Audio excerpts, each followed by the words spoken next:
நம்ம எல்லாருக்குமே multi tasking பண்ணுறதுனா ரொம்ப பிடிக்கும் கரெக்டா? ஆனா அதே மல்டி டாஸ்கிங் நம்மளுடைய ஃபோக்கஸை கொஞ்சம் கொஞ்சமா கொல்லுதுன்னு சொல்றாங்க. அத பத்தி நான் சொல்லப் போறேன். இப்ப நீங்க ஒரு மீட்டிங் அட்டெண்ட் பண்றீங்க. WhatsApp பார்த்துக்கிட்டே மீட்டிங் அட்டெண்ட் பண்றீங்க. அட்டெண்ட் பண்ணிக்கிட்டே நீங்க YouTube பார்த்துக்கிட்டு இருக்கீங்க. இல்ல நீங்க சமைக்கிறீங்க. பாட்டு கேட்டுக்கிட்டே சமைக்கிறீங்க. இல்ல நீங்க ஒரு வண்டி ஓட்டுறீங்க. வீடியோ பார்த்துக்கிட்டே வண்டி ஓட்டுறீங்க. நீங்க நினைக்கலாம், நம்ம நெறைய வேலைய பார்க்குறோம். நம்ம ப்ரொடக்டிவா இருக்கோம் அப்படின்னு நினைக்கிறோம். ஆனா ஸ்டடீஸ் என்ன சொல்லுதுன்னா, நம்மளுடைய பிரெயின் நம்ம மல்டி டாஸ்கிங் பண்றப்போ எந்த வேலையுமே ஒழுங்கா பார்க்கல. அது மட்டும் இல்லாம என்ன சொல்றாங்கன்னா, அந்த மல்டி டாஸ்கிங் நம்மளுடைய ஃபோக்கஸ சைலன்ட்டா கொல்லுது. Multi tasking is a silent killer of our focus அப்படின்னு சொல்றாங்க. இப்ப நீங்க ஒரு புக்ல 2 பேஜ் படிக்கிறீங்க. அ WhatsApp பார்த்துக்கிட்டே, இல்ல Instagram பார்த்துக்கிட்டே அந்த 2 பேஜ், இல்ல பாட்டு கேட்டுக்கிட்டே அந்த பேஜ படிக்கிறீங்க. அப்போ உங்களுக்கு ஒரு 15 மினிட்ஸ் ஆகுதுன்னா, எல்லாத்தையும் ஒதுக்கி வச்சுக்கிட்டு அந்த 2 பேஜ நீங்க ஃபோக்கஸா நீங்க படிச்சீங்கன்னா, 5 மினிட்ஸ் தான் ஆகும் அப்படின்னு சொல்றாங்க. நம்ம நினைக்கிறோம் பல வேலைகள ஒரே நேரத்தில பார்க்குறது மல்டி டாஸ்கிங் அப்படின்னு. ஆனா என்ன சொல்றாங்கன்னா, அது மல்டி டாஸ்கிங் இல்ல. நம்ம அட்டென்ஷன ஃபாஸ்ட்டா ஸ்விட்ச் பண்றோம். அந்த அட்டென்ஷன ஃபாஸ்ட்டா ஸ்விட்ச் பண்றதுக்கு நமக்கு பிரெயினுக்கு தேவைப்படுது ஸ்விட்சிங் காஸ்ட். அதாவது எப்படின்னா, இப்ப நீங்க ஒரு வண்டி ஓட்டிக்கிட்டு இருக்கீங்க. ஹைவேல 4த் கியர்ல ஸ்ட்ரெய்ட்டா போய்க்கிட்டு இருக்கீங்க. அப்ப அதோட பெட்ரோல் கன்சம்ப்ஷனும், டிராஃபிக்ல நீங்க ஒவ்வொரு கியரா நீங்க மாறி, மாறி நீங்க போறீங்க. ஸ்விட்ச் பண்ணிக்கிட்டே ஒவ்வொரு கியரா நீங்க ஸ்விட்ச் பண்ணிக்கிட்டே நீங்க போறீங்க. அதோட பெட்ரோல் கன்சம்ப்ஷன் எப்படி இருக்கும்? நீங்க 4த் கியர்லயே நீங்க ஹைவேல போற அந்த பெட்ரோல் கன்சம்ப்ஷன விட, நீங்க கியர் மாத்தி, மாத்தி ஓட்டுற பெட்ரோல் கன்சம்ப்ஷன் அதே அதிகமா இருக்கும். கரெக்ட்டா? அதே மாரி தான் பிரெயின்லயும். ஸோ, நம்ம மல்டி டாஸ்கிங் பண்றப்போ, ஒரு டாஸ்க்லேருந்து இன்னொரு டாஸ்க்கு போறப்போ, பிரெயின் வந்து ரீசெட் பண்ணி, அந்த கான்டெக்ஸ்ட்ட ஒரு கான்டெக்ஸ்ட்லேருந்து இன்னொரு கான்டெக்ஸ்ட்டுக்கு அது ஜம்ப் ஆகணும். அப்ப அது வந்து எனர்ஜி அதிகமா கன்சியூம் பண்ணுது அப்படின்னு சொல்றாங்க.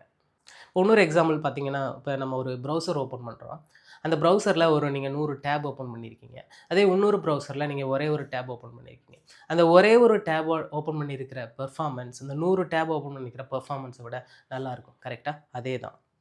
ஸோ ஸ்டடீஸ் என்ன சொல்லுதுன்னா, மல்டி டாஸ்கிங் நம்ம பண்றப்போ 50%க்கு மேல நம்ம மிஸ்டேக் பண்ற சான்ஸ் இருக்கு அப்படின்னு சொல்றாங்க. இப்ப நீங்க பாட்டு கேட்டுக்கிட்டே நீங்க வேலை பார்க்குறீங்களா? இல்ல ஏதாவது வீடியோ பார்த்துக்கிட்டே நீங்க வண்டி ஓட்டுறீங்களா? இல்ல பாட்டு கேட்டுக்கிட்டே நீங்க சமைக்கிறீங்களா? நீங்க பண்ற வேலையில 50%க்கு மேல நீங்க மிஸ்டேக் பண்ண வாய்ப்பு இருக்கு அப்படின்னு ஸ்டடி சொல்லுது. அது மட்டும் இல்லாம உங்களுடைய புரொடக்டிவிட்டி 40% டவுன் ஆகுதுன்னு சொல்றாங்க. அது மட்டும் இல்லாம, நம்ம மல்டி டாஸ்கிங் பண்றப்போ, ஏதாவது ஒரு தடங்கல் ஏற்பட்டாலோ, இல்ல ஒரு டிஸ்ட்ராக்ஷன் ஏற்பட்டாலோ, மறுபடியும் ஃபோக்கஸ் வர்றதுக்கு 15 டூ 20 மினிட்ஸ் ஆகுதுன்னு சொல்றாங்க. ஸோ இது எப்படின்னா, ஒரு நெறைய ஜங்க் ஃபுட் அத வந்து நம்ம சாப்பிடுறோம். ஆனா நியூட்ரிஷன் பார்த்தீங்கன்னா 0. அதே மாரி தான் நம்ம நெறைய வேலைகள பார்க்குறோம். பட் புரொடக்டிவிட்டி ரொம்ப கம்மி அப்படிங்கிறது சொல்றாங்க. ஆனா எல்லாருக்கும் மல்டி டாஸ்கிங் பண்றதுனா ரொம்ப புடிச்சிருக்கு. ஏன் அப்படின்னா, ஸோ நம்ம ஒரு டாஸ்க்லேருந்து இன்னொரு டாஸ்க் மூவ் ஆகுறப்போ, நம்முடைய பிரெயின் ஒரு கான்டெக்ஸ்ட்லேருந்து இன்னொரு கான்டெக்ஸ்ட் ஸ்விட்ச் ஆகுதுன்னு சொன்னேன். கரெக்ட்டா? அந்த கான்டெக்ஸ்ட் ஸ்விட்ச் நடக்கிறப்போ, நம்ம பிரெயின்ல டோபமைன் அப்படிங்கிற ஒரு கெமிக்கல் சுரக்கிறதா சொல்றாங்க. இப்ப நார்மலா சாக்லேட் சாப்பிடுறப்போ நமக்கு எப்படி ஒரு ஒரு சாட்டிஸ்ஃபேக்ஷன் ஃபீல் கிடைக்குதோ, அதே மாதிரி ஒரு டாஸ்க்ல இருந்து இன்னொரு டாஸ்க் போறப்போ, கான்டெக்ஸ்ட் ஸ்விட்ச் பிரெயின்ல நடக்கிறப்போ, அந்த டோபமைன் கிரியேட் ஆகுறதுனால நமக்கு ஒரு சாட்டிஸ்ஃபேக்ஷன் கிரியேட் ஆகுது. ஸோ இதே கான்செப்ட் தான் இந்த சோசியல் மீடியா டெவலப் பண்ணவங்க அத யூஸ் பண்ணியிருக்காங்க. இப்போ நம்ம யூடியூப் ஷார்ட்ஸ் எடுத்துக்கோங்க, Instagram ரீல்ஸ் எடுத்துக்கோங்க. நம்ம ஒவ்வொரு ரீல்ஸா நம்ம ஸ்விட்ச் பண்ணி பார்க்குறோம். ஒவ்வொரு ஃபோட்டோவா, ஒவ்வொரு ஃபீடா நம்ம வந்து மாத்திக்கிட்டே இருக்கோம். அப்படி மாறுறப்போ கான்டெக்ஸ்ட் ஸ்விட்ச் ஆகுது. ஃபர்ஸ்ட்டு நீங்க பாலிடிக்ஸ் பத்தி பார்க்குறீங்க, ஸ்விட்ச் பண்றீங்க. சினிமா பத்தி வருது, ஸ்விட்ச் பண்றீங்க. கிரிக்கெட் பத்தி வருது.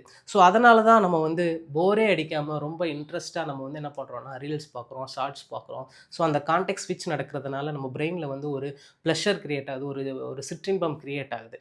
ஸோ இது எதனாலனா, அந்த பிரெயின்ல சுரக்கிற அந்த டோபமைனால தான் ஒவ்வொரு டைமும் நம்ம கான்டாக்ட் ஸ்விட்ச் பண்றப்போ. ஸோ நம்ம நெறைய வேலைய நம்ம ஒரே டயத்துல பார்க்குறது, நம்ம மல்டி டாஸ்கிங் பண்றது, நம்ம பிரெயினுக்கு சீக்கிரமா டயர்டு கொண்டு வருமே தவிர, நம்முடைய வேலைகள சீக்கிரமா முடிக்க உதவாது அப்படிங்கிறது சொல்றாங்க. ஓகே, நம்ம எல்லாரும் மல்டி டாஸ்கிங் பண்றோம். நம்முடைய ஃபோக்கஸ் கம்மியாயிருச்சு. அத நம்மளால ஃபீல் பண்ண முடியுது. எப்படி அந்த ஃபோக்கஸ ரீகெயின் பண்றது? அதுக்கு நம்ம பொமோடோரோ டெக்னிக் அப்படிங்கிற ஒரு டெக்னிக்க ஃபாலோ பண்ணலாம். இப்போ நீங்க 9 டூ 5 டெய்லி நீங்க ஒர்க் பண்றீங்க அப்படின்னா, ஃபர்ஸ்ட்டு நீங்க என்ன வேலை பார்க்க போறீங்க? என்ன டாஸ்க் நீங்க பண்ண போறீங்க அப்படின்னு டிசைட் பண்ணிக்கோங்க. எல்லாத்தையும் ஒதுக்கி வச்சுக்கிட்டு 25 மினிட்ஸ் 25 நிமிஷம் ஃபோக்கஸா அந்த வேலைய பண்ணுங்க. அந்த 25 நிமிஷம் முடிஞ்சதுக்கப்புறம் ஒரு 5 மினிட்ஸ் ஷார்ட் பிரேக் எடுங்க. ஏதாவது ஃபோன் பாருங்க. இல்ல வந்து ஒரு ஏதாவது வாக் போங்க. இல்ல ஏதாவது டீ ஏதாவது குடிங்க. ஸோ இதே ஒரு 4 டைம்ஸ் நீங்க பண்ணுங்க. 4 டைம்ஸ் பண்ணி முடிச்சுட்டு 15 டூ 30 மினிட்ஸ் ஒரு லாங் பிரேக் எடுங்க. ஸோ இத தான் பொமோடோரோ டெக்னிக்ன்னு சொல்றாங்க. ஸோ ஒரே ஒர்க்ல ஃபோக்கஸா நல்ல டீப்பா ஒர்க் பண்றப்ப தான் நமக்கு சக்சஸ் கிடைக்குமே தவிர, பல வேலைகள ஒரே நேரத்தில பண்றப்போ சக்சஸ் கிடைக்காது. நம்ம அட்டென்ஷன் தான் வந்து டிவைட் ஆகும் அப்படின்னு சொல்றாங்க. ஸோ மல்டி டாஸ்கிங் அப்படிங்கிறது ஒரு டேலண்ட் கிடையாது. அது ஒரு ட்ராப். அது ஒரு வலை. நெக்ஸ்ட் டைம் நீங்க மல்டி டாஸ்கிங் பண்றப்போ, அது உங்களுடைய ஃபோக்கஸ சைலன்ட்டா கொல்லுது அப்படிங்கிறத ஞாபகம் வச்சுக்கோங்க.